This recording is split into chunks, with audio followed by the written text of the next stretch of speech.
Hello, everybody. Welcome to the African Caribbean Tribe and Culture Network. Please, if you're new to this channel, you listen to this channel, we're going to be talking about crypto, digital assets, and also we're going to be talking about the culture in Africa and everything and the tribes there. Please be part of this channel. Please subscribe. My target for to hit is a thousand subscriber by the end of next month. Please be part of it. Please subscribe. Okay, let's go to what I have for you today. Today we're going to talk about something that nowhere in the news talking about.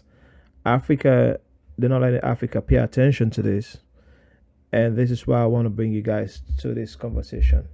Right. So if you're African in the diaspora, I would strongly suggest it's not a financial advice, but for you to try to look into this whilst also try to get some, if it's $100, £100, something just to put on the side.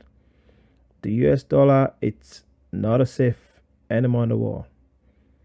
I just want, it would be a better world if we all can have a level playing field where I can see my African brothers and sisters become successful, buying their own assets, buying their own things, and we can make Africa a better place. Now, let me just talk to you. This is a company I've been looking at research and everything. It's called Ripple. And what did they just say on the Twitter? They said with digitalization happening worldwide, e-transaction has increased over 40%. E-transaction, electronics transaction. If you're in the diaspora, if you're in Africa, listen to it. If you in Africa, I know some people who sending money through mobile phones and everything. And in Kenya, they use it. In West Africa, they start sending money through the cell phone network and everything. It's happening. That's the e-transaction they're using in Africa. But we, the Africans and the Caribbeans, not paying attention to this. And this, what the Western world are doing, that will leave Africa behind. It'd be good if everybody in Africa, if you're in the diaspora as well, just sacrifice $100 or $200 if you can get, instead of you spending it on something. We understand we're in a pandemic right now, but just try to sacrifice something to change your life. This is coming. It is happening. So if Ripple says this, e-transaction has increased over 40%. And I look at what it says again, over here again. If you don't know, Brad Galligans is the CEO of Ripple. And he just come again today, yesterday or so, and he says on July 22nd, it says, boom, today's ruling is a huge step forward. The USOCC is absolutely leading the way to foster innovation, protect consumer, and provide a level playing field for all. Who are the USOCC? We never known about these people. They are United States Office of the Controller of the Currency. So, for example, say that you're in Nigeria now and they use a naira, or in Ghana they're using cedis, or in Gambia they're using dollar C's, or in what a part of the Liberian dollar and everything. And these people control the world currency. So if they control the world currency and they coming out today and rule, the rule and the rule, I'm going to show you exactly what Brad Gallingham says. It's best for all of us to get involved. Everything is in our face. This is not about your education, how much education you know. This is not about your job. You're trying to kill yourself for your employer. But your employer doesn't care about you that much. You're replaceable. You are so much replaceable. If you get sick, anything happen to you, if you don't have life insurance, you're going to affect yourself. I'm only trying to help my brothers and sisters, the African diaspora, if you listen, because this channel is more about we creating wealth for ourselves. Nobody's not going to give it to us. We need to stop begging for aid, but let's look at what they're doing and try to be in the boat with them so we can able to create our own financial freedom. That's what this is all about. And if this USOCC, Office of the Currency Controller, controller of the currency people, what they do, they were always telling us, CNN not going to talk about it, MSNBC not going to talk about it, whatever, Bloomberg, those people, they're not going to talk about it. But all of them has stuff in there. They all already invest in there.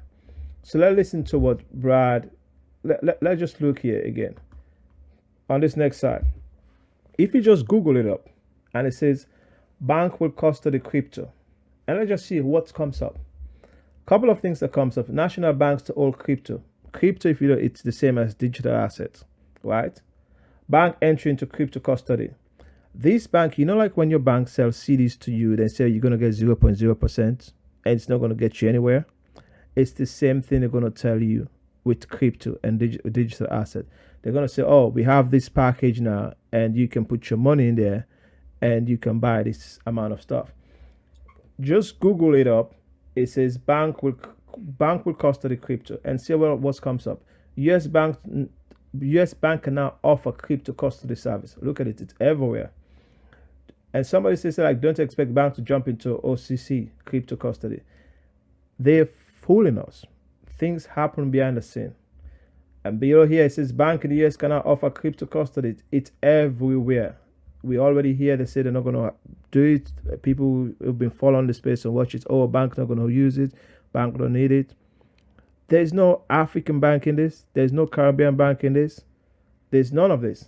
So let's just listen to what Brad Gallagher says. And this happened. I'll tell you exactly when this video came out. This video came out, when did this? It said it's in November. Somewhere in November last year. But I got in trouble when I went back to the office because the PR team said I had overstepped by predicting that within a year, I predicted that financial institutions like banks would be using XRP in their payment flows. And that was a year ago that I made that prediction. And I go back to the office and everybody was like, Brad, you're not allowed to say things like that. It turns out I was right. Which I remind the team of. So now as I look forward a year from now, like what are the things that are hard for us to imagine being true? And not even specific to Ripple or to XRP's community. I think one of the things that will surprise us a year from now is that banks will be custodying digital assets directly. And I think right now we think about that and think, look, there's no way that's going to happen. They're too conservative. And I think what you're seeing is, two things happening. One is banks are seeing that a lot of money is being made by digital asset exchanges globally, and banks are profit motivated. The second, and as we've talked about up here, certainly Ross has made very clear, is regulatory clarity and regulatory frameworks enable banks and financial institutions to lean into these markets. And I think we will surprise ourselves by this time. But I'll also predict that it will be banks in the ASEAN markets where there is this regulatory clarity and there is a lot of progressive forward thinking. They'll be the first to actually allow for crypto assets custody in their account. Right. He already said it. He said it like a year ago. They've been telling everybody things that's happening. We're not paying attention. I know every African, Caribbean people, African in the diaspora, we live in everything. Say, hey, don't pay attention to this. Don't look at this. Don't listen to me. Guys, let's stop. Let's leave politics aside. Let's stop talking about politics. Just focus on your own financial freedom. Your own freedom. How long do you want to work for somebody for the rest of your life? That's all. That's what I'm asking myself. I don't want to work for people anymore. You want your freedom. If you have some money, you can go and invest back in your country. In Africa, you can create whatever you want to create. You can do whatever you want to do, and it's going to change our lives and our family lives. Let me show you another screen. I'm just going to pull this up quickly. Let you look at it, and let's look at all the banks that we're pulling up right now. The top banks in the US, right? Let's just go. See how many. JP Morgan, they got about 2.6 trillion. Bank of America, 2.03 trillion. These banks, right? They all have money. None of these banks you'll find in Africa. If they're in Africa, they own other banks who just to send money between themselves, right? Say for commercial bank, for example, one the central bank in Africa, one of them they might be using them to send money, and they might be paying these banks. They're making so much money off our people, off our own money. So please, please, if you listen to this, you're watching this, try to make sure you protect yourself. In a way, try to make sure you invest $100, $200, and leave it. No shoe time, no clothing time, apart from food and your bills. Put it aside and let's see what's gonna happen. Let look at this sort of stuff. Let's look at this sort of website. I'm just gonna show you something here again.